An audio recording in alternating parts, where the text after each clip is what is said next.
नमस्कार, मी अनुपमा. आपण पाहताय झी24 तास आणि हितगुज या आमच्या खास कार्यक्रमामध्ये आपल्या सगळ्यांचं मनापासून स्वागत.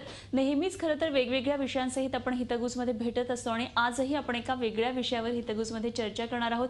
खरं तर हा विषय सगळ्यांच्याच अत्यंत जिव्हाळ्याचा आहे आणि विषय आहे लठ्ठपणा आणि आरोग्य. आणि या बाबतीमध्ये मार्गदर्शन करण्यासाठी आज आम्ही आमच्या स्टुडिओमध्ये निमंत्रित केलेलं आहे या विषयातल्या तज्ज्ञ डॉक्टर मंजिरी पुराणिक यांना. चर्चेकडे वळण्याआधी आपण डॉक्टर पुराणिक यांचं स्वागत करूया स्टुडिओमध्ये. मॅम, स्वागत तुमचं या शोमध्ये. नमस्कार. आणि थोडक्यात ओळख सुद्धा करून घेऊया. डॉक्टर मंजिरी पुराणिक या ओबेसिटी एक्सपर्ट आणि कॉस्मेटिक फिजिशियन आहेत. म्हणजेच स्थूलत्व आणि वजन कमी करणं आणि सौंदर्य शास्त्रात त्या पारंगत आहेत. तसंच विना शस्त्रक्रिया चरबी कमी करण्याचं तंत्रज्ञान प्रथम भारतात आणण्याचं श्रेय हे डॉक्टर पुराणिक यांनाच जातं. भारतासह दुबई आणि कुवेत इथं इन्स्टास क्लब या नावानं त्यांचं क्लिनिक आहे. परदेशात सुद्धा अशा प्रकारचं क्लिनिक असणाऱ्या त्या पहिल्या भारतीय डॉक्टर आहेत. North American obesity society, scope, Cambridge, UK, Australia आणि न्यूझीलंड इथल्या सोसायटींबरोबर स्थूलत्वावरच्या आंतरराष्ट्रीय संस्थांशी त्या संलग्न आहेत. निरनिराळ्या जागतिक परिषदांमध्ये स्थूलत्व या विषयावर त्यांना तज्ज्ञ म्हणून आमंत्रित केलं जातं. अमेरिकेतल्या फिलाडेल्फिया इथं झालेल्या वर्ल्ड ओबेसिटी काँग्रेसमध्ये त्यांनी स्थूलत्वावरच्या विना शस्त्रक्रिया उपचार या विषयावर व्याख्यान दिलंय. तसंच प्रसिद्ध हॉलिवूड सर्जन डॉक्टर फोबी यांच्याबरोबर स्थूलत्वावरच्या शस्त्रक्रिया या विषयावरच्या चर्चेमध्ये त्या सहभागी झाल्या होत्या. त्यांचा खूप मोठा अनुभव आहे. तुम्हाला सुद्धा नक्कीच खूप प्रश्न असतील, शंका असतील. आम्ही चर्चा करणार आहोतच. तेव्हा लठ्ठपणा आणि आरोग्य या विषयावर आपल्याला काही प्रश्न असतील तर जरूर विचारा. आमचा टोल फ्री नंबर आपल्याकडे आहे 1800221010. तुमच्या प्रश्नांची आम्ही वाट पाहतोय. तोपर्यंत चर्चेला सुरुवात करतो. खरं तर मॅम, आजचा विषय इतका इंटरेस्टिंग आहे की मला वाटतं बऱ्याच प्रेक्षकांना याचे प्रश्न असणार आहेत. तर स्थूलत्व म्हणजे नेमकं काय सांगूया आपण आणि त्याची कारणं काय असतात? आता स्थूलत्व हा समाजाला किंवा जगालाच भेडसावणारा प्रश्न झालेला आहे. बऱ्याचदा असं वाटतं की मी जाड आहे किंवा माझं फॅट वाढलंय, माझं वजन वाढलंय, म्हणजे मी लठ्ठ आहे का? तर हा एक चुकीचा समज आहे. कारण लठ्ठपणा म्हणजे जेव्हा चरबी आपल्या शरीरातली असते ती जेव्हा अतोनात वाढते तेव्हा त्याला लठ्ठपणा म्हणतात. म्हणजे वजन वाढ म्हणजे लठ्ठपणा नव्हे. तर असं म्हटलं जातं की साधारण स्त्रियांमध्ये 25 ते 30% वर आणि पुरुषांमध्ये 25% वर जेव्हा चरबी वाढते तेव्हा त्याला आपण लठ्ठपणा असं म्हणतो. आता चरबी ही आपल्या शरीराला अतिशय आवश्यक आहे. चरबीचं पण आणि निरनिराळी हार्मोन्स असतात तर त्याचा पुरवठा हा चरबीमुळे होतो. त्यामुळे चरबी ही शरीराला आवश्यक आहे. पण जेव्हा ती जास्त प्रमाणात वाढते तेव्हा ती थोडीशी हानिकारक होते. तर ती चरबी का वाढते? तर आपण दिवसभरामध्ये सतत जे खात असतो किंवा जे अन्नाचं सेवन करतो तर त्याचं रूपांतर ऊर्जेत होतं. त्याचबरोबर दिवसभरात आपण जे ऍक्टिव्हिटीज करतो, कामकाज करतो, त्यामुळे ती ऊर्जा वापरली जाते. तर जेव्हा आपण जी ऊर्जा मिळवतो आणि त्याच्यापेक्षा कमी जेव्हा वापरतो तेव्हा जी राहिलेली ऊर्जा आहे ती शरीरामध्ये चरबी म्हणून साठवली जाते. तर अशा प्रकारे ही जी साठवलेली चरबी जेव्हा वाढते तेव्हा त्याला आपण लठ्ठपणा असं म्हणतो. खरंय. थोडक्यात आपण एक गणित असं मांडू शकतो की आपण जेवढं खातो त्या प्रमाणात आपण त्या कॅलरीज बर्न केल्या पाहिजे तर आपण ते प्रमाणात. जर कॅलरी आपण जास्त खाल्ल्या आणि कमी बर्न केल्या गेल्या तर मात्र त्याचं चरबीमध्ये रूपांतर होतं. अगदी म्हणजे खाण्याला मनाई नाहीये पण तुम्ही त्या बर्न करणं तेवढं महत्वाचं आहे. ओके, तर स्थूलत्व मोजण्याचं काही परिमाण असतं का आणि त्याचे दुष्परिणाम नेमके काय सांगता येऊ शकतात आपल्याला? आता स्थूलत्व म्हणजे घरच्या घरी असं वाटतं की मी जाड आहे का, मी लठ्ठ आहे का, माझ्या चरबीचं प्रमाण किती आहे? तर एक साधं घरच्या घरी सर्वप्रथम म्हणजे प्रत्येकाने घरामध्ये एक वजनाचा काटा ठेवला पाहिजे. बऱ्याचदा काही पेशंट येतात आणि त्यांचं अतोनात 20 किलो 25 किलो वजनच वाढलेलं असतं कारण त्यांनी कितीतरी वर्षात आपलं वजनच बघितलेलं नसतं. तर मी असं म्हणेन की प्रत्येकाने एक वजनाचा काटा आपल्या घरी ठेवावा आणि 40शी नंतर साधारण एक 15 दिवसांनी, महिन्याभरानी सतत आपलं वजन काटेकोरपणे बघितलं पाहिजे. एक साधं एक फॉर्म्युला आहे की ज्याच्यामध्ये तुमची जी उंची असते ती सेंटीमीटरमध्ये करायची. म्हणजे जर 5'2", 5'3" असेल तर साधारण 155 सेंटीमीटर आणि त्याच्यामधनं 100 वजा केले तर जो आकडा उरतो तो साधारण तुमचं आदर्श वजन असलं पाहिजे.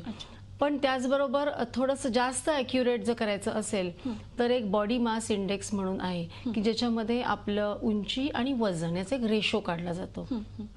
जर तो रेशो 25 पर्यंत असेल तर आपलं वजन साधारण आदर्श आहे असं आपण समजूया.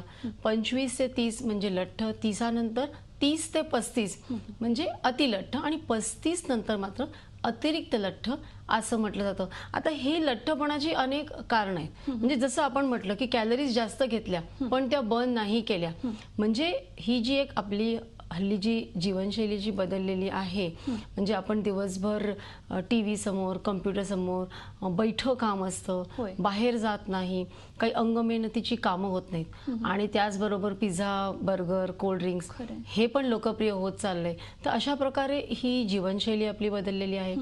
त्याचबरोबर थोडीशी अनुवंशिकता, मानसिक ताणतणाव, पुरेशी झोप नसणं, ह्यामुळे पण एक प्रकारे लठ्ठपणा वाढतोय.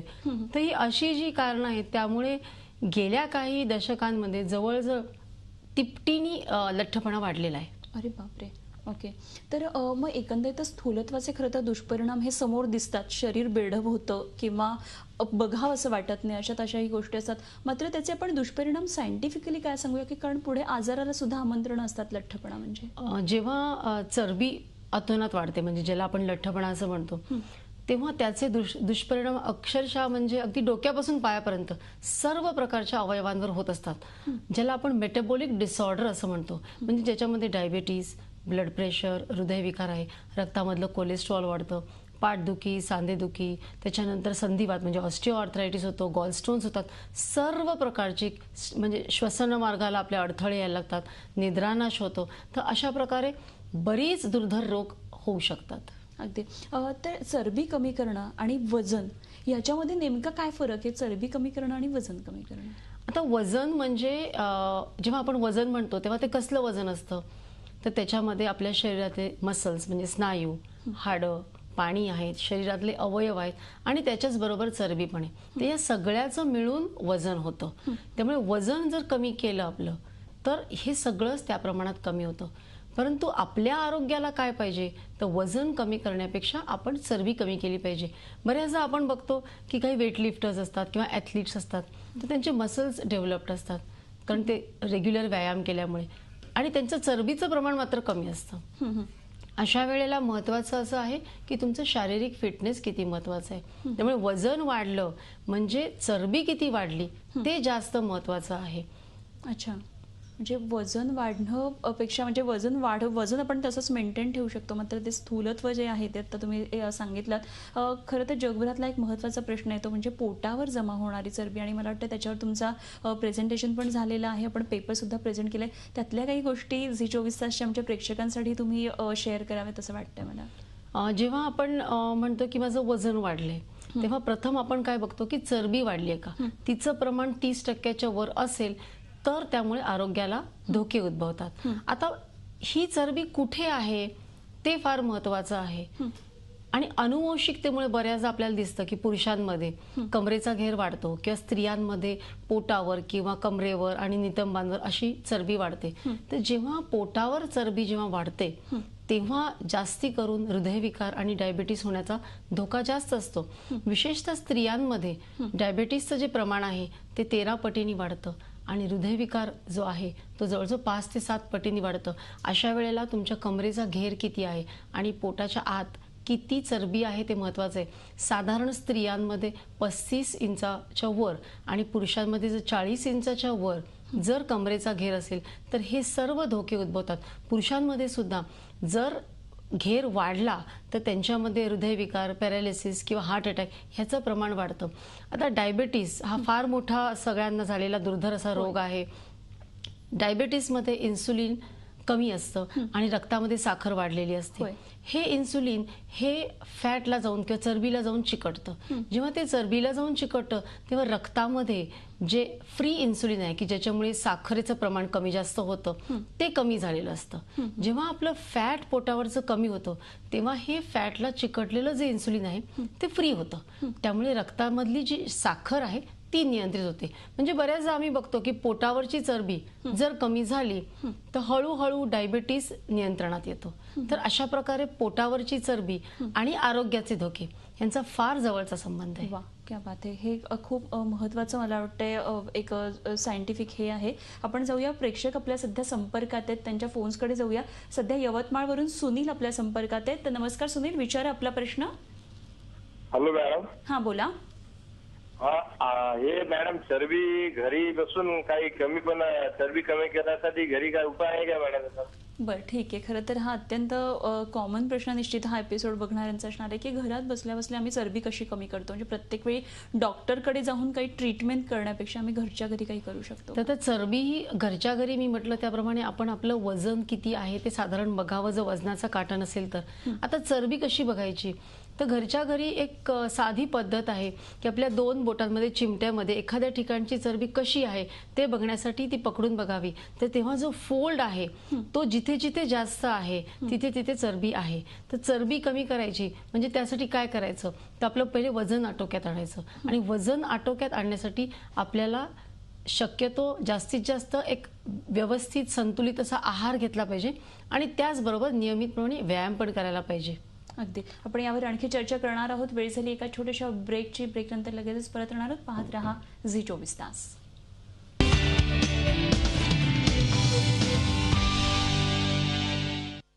हितगुजमध्ये पुन्हा एकदा सगळ्यांचं स्वागत. आणि हितगुजचा आमचा आजचा विषय आपल्या सगळ्यांच्या लक्षात आलेलाच असेल. अत्यंत इंटरेस्टिंग आणि खरं तर सगळ्यांच्या जिव्हाळ्याचा विषय आहे तो म्हणजे लठ्ठपणा आणि आपलं आरोग्य. या विषयावर बोलण्यासाठी आज आपल्याबरोबर डॉक्टर मंजिरी पुराणिक आहेत आणि आपण त्यांच्याकडून आणखी मार्गदर्शन घेतोय. प्रेक्षकांचाही फोन येतात. चर्चेकडे पुन्हा एकदा वळतोय. मॅम, खरं तर स्थूलत्वावरच्या विना शस्त्रक्रिया ज्या ट्रीटमेंट आहेत, हे जे उपचार आहेत, त्यांच्यामध्ये तुमचं नाव अग्रणी आहे. आम्हाला थोडंसं त्याबद्दल सुद्धा सांगा.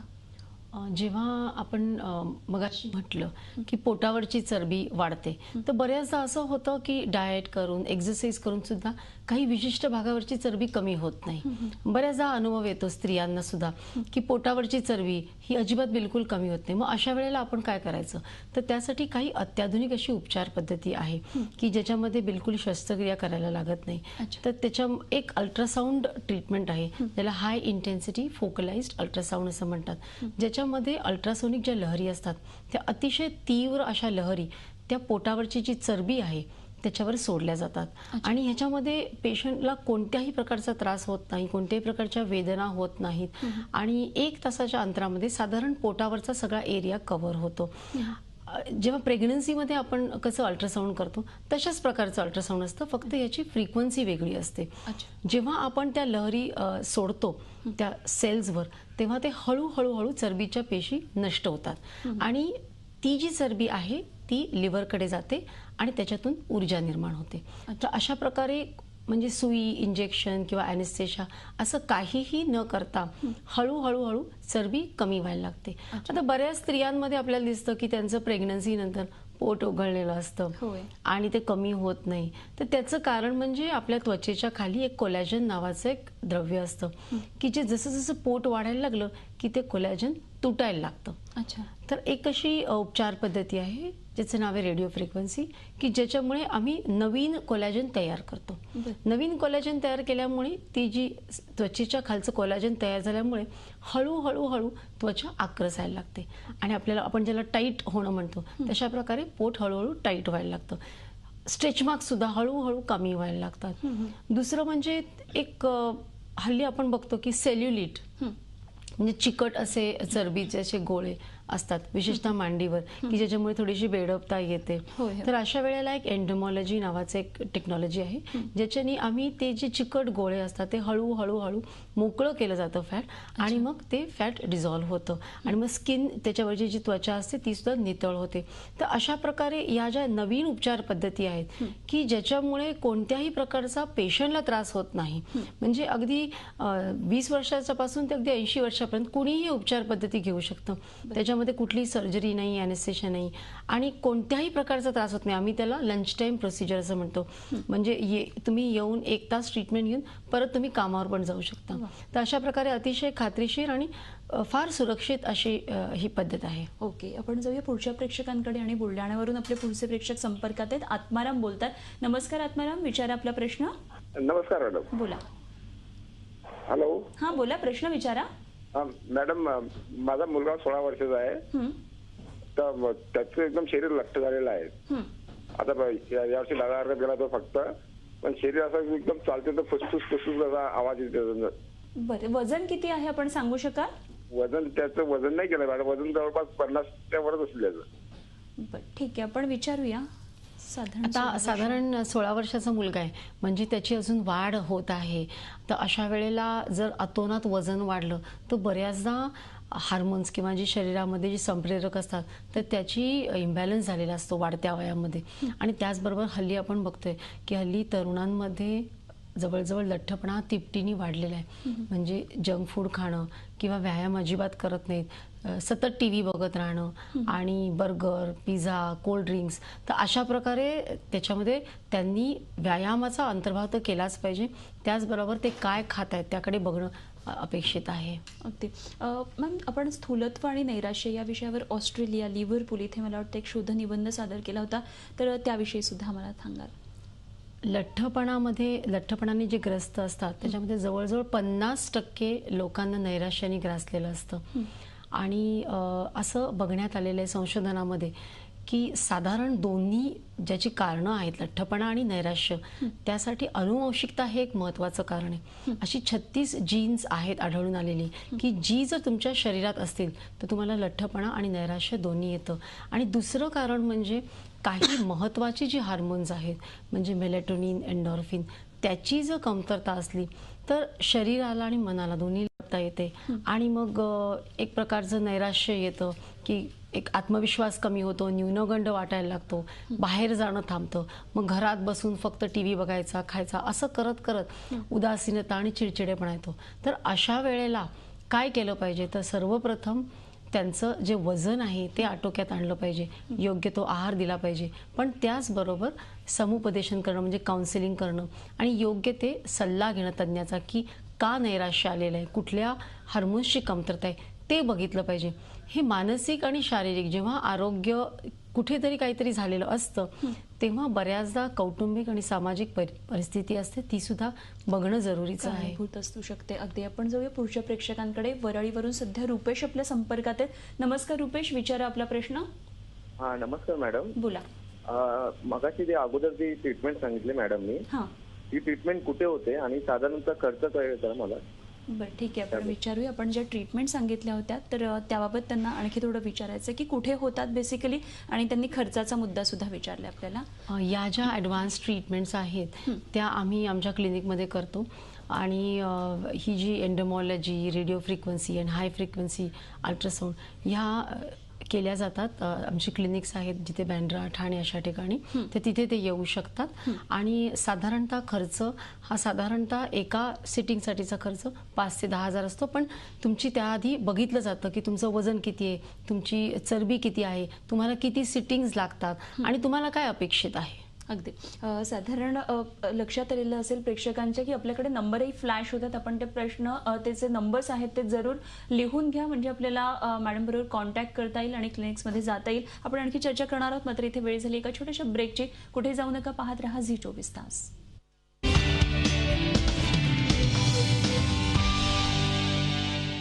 हितगुजमध्ये पुन्हा एकदा सगळ्यांचं स्वागत. आणि हितगुजमध्ये आज आपण चर्चा करतो आहोत ते लठ्ठपणा आणि आपलं आरोग्य या विषयावर. आणि या विषयावर चर्चा करण्यासाठी आज आम्ही आमच्या स्टुडिओमध्ये निमंत्रित केलेले आहे डॉक्टर मंजिरी पुराणिक यांना.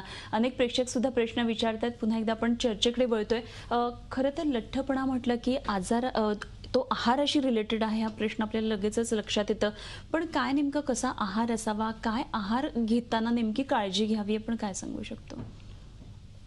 आहार हा अतिशय महत्त्वाचा आहे. कारण जसं आपण म्हटलं की दिवसभरात आपण जे जे खात असतो त्याचं कॅलरीमध्ये रूपांतर होत असतं. तर सर्वात महत्त्वाचं म्हणजे समतोल आहार म्हणजे काय, तर ज्याच्यामध्ये सर्व प्रकारचे जीवनसत्व, सर्व प्रकारचे प्रथिनं म्हणजे प्रोटीन्स आहेत, कार्बोहायड्रेट्स आहेत, सर्व न्यूट्रियंट्स, अँटीऑक्सिडंट्स आहेत, तर त्या सर्वाचा समावेश हवा.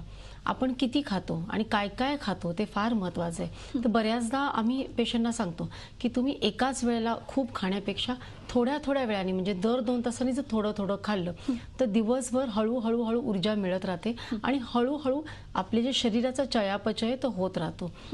दूध, फळं किंवा अंडी किंवा पालेभाज्या खाव्यात, हिरव्या भाज्या खाव्यात, त्याचबरोबर मोड आलेली कडधान्ये खावीत. अशा प्रकारे विविध गोष्टी आपल्या आहारात पाहिजेत. काय खाऊ नये, तर हल्ली जंक फूडचा जमाना आहे, त्यामुळे सर्वजण तळलेले गोड पदार्थ, पिझ्झा, बर्गर, कोल्ड्रिंक्स खातात. तर ते शक्यतो आपण अवॉइड करावं. म्हणजे पूर्णतः वर्ज नाही केलं तरी शक्यतो खाऊ नये, कारण त्याच्यामध्ये एकतर खूप साऱ्या प्रमाणात कॅलरीज असतात. त्याचबरोबर त्याच्यामध्ये सोडियम आणि पोटॅशियम पण खूप हाय असतं. त्याच्यामुळे वॉटर रिटेन्शन होतं, ब्लड प्रेशर वाढतं. तर अशा प्रकारे आहारावर व्यवस्थित आपण नियंत्रण ठेवलं पाहिजे.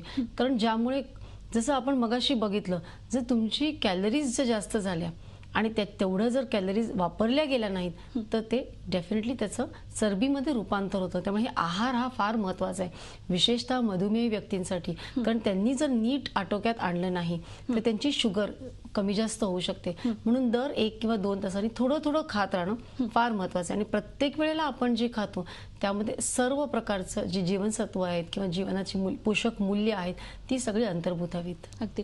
पुढचे प्रेक्षक आपल्या बरोबर आहेत. मालवणमधून आलिया बोलतात. आपण त्यांचा प्रश्न जाणून घेऊया. नमस्कार आलिया, विचारा आपला प्रश्न. हा, माझा प्रश्न असा आहे की काही वेळा फक्त पोटाकडूनच फक्त लठ्ठपणा झाल्यासारखा वाटतो, म्हणजे पूर्ण शरीराचा एवढा लठ्ठपणा वाटत नाही. तर हा कशामुळे होतो असा माझा प्रश्न आहे. बरं, प्रश्नाचा शेवट आपला ऐकून येला, मात्र पोटावरूनच लठ्ठपणा हा, म्हणजे बऱ्याच स्त्रियांना हा जो एक प्रश्न आहे तो भेडसावतो की वजन आटोक्यात असतं परंतु पोटावर वजन वाटतं किंवा पोटावर पोट ओघळलंय, पोटावर फॅट वाढलंय. आणि हल्ली 6 पॅक 8 पॅक आणि 0 फिगरचा जो जमाना आलेला आहे तर त्याच्यामध्ये तुम्हाला प्रमाणबद्ध आणि रेखीव असं शरीर हवं. परंतु पोटावरची चरबी जसं आपण मगाशी बघितलं तर ती आरोग्यासाठी कमी करणं अतिशय महत्त्वाचं आहे. तर अशा वेळेला योग्य आहार आणि व्यायाम तर करायलाच पाहिजे. पण जे हे करून सुद्धा जर पोटावरची चरबी कमी होत नसेल तर मात्र आपण सांगितलं त्याप्रमाणे हाय इंटेन्सिटी फोकलाइज अल्ट्रासाउंड किंवा अंडोमॉलॉजी अशा प्रकारचे उपचार जर आपण केले तर पोटावरची चरबी हळूहळू कमी होऊ शकते. अगदी. खरं तर मॅम अगदी थोडा वेळ आपल्या कार्यक्रमाचा राहिलेला आहे. तुमच्या सगळ्या सांगण्यामधून तो संदेश पुढे येतोच आहे. मात्र एकंदरीतच सगळ्यांनी निरोगी असं आयुष्य जगण्यासाठी काय आपण सल्ला द्याल? जसं मी म्हटलं त्याप्रमाणे जसा आहार महत्त्वाचा आहे तसंच आपला व्यायाम पण अतिशय महत्त्वाचा आहे. कारण व्यायामामुळे अनेक फायदे होतात. आपली शारीरिक क्षमता वाढते, आपलं रक्ताभिसरण वाढतं, रोगप्रतिकारक शक्ती वाढते. जेव्हा व्यायाम करता तेव्हा तुम्ही त्यात सातत्य ठेवायला हवं आणि तुम्हाला जे आवडतं म्हणजे स्विमिंग, जॉगिंग, सायकलिंग हे करायला हवं. आरोग्य म्हणजे मानसिक आणि शारीरिक दोन्ही आरोग्य, आणि ते जर साध्य करायचं असेल तर तुम्हाला प्रयत्न करायला हवेत. त्यामुळे योग्य तो आहार, योग्य तो व्यायाम हवा. त्याचबरोबर ध्यानधारणा करायला हवी आणि आपले एखादा छंद जोपासणं, सामाजिक कार्य करणं, अशा प्रकारे जर आपण जीवनशैलीमध्ये जर आपण जर बदल केला तर मला वाटतं की आपल्या जीवनाचे आपणच शिल्पकार होऊ शकतो. अगदी खरं आहे. खूप छान तुम्ही हे सगळं मार्गदर्शन केलं आणि आज हितगुजमध्ये इथे आल्याबद्दल खूप खूप धन्यवाद. आणि यानंतर आपण या कार्यक्रमामध्ये इथेच थांबतोय. पाहत रहा झी 24 तास आणि रहा एक पाऊल पुढे.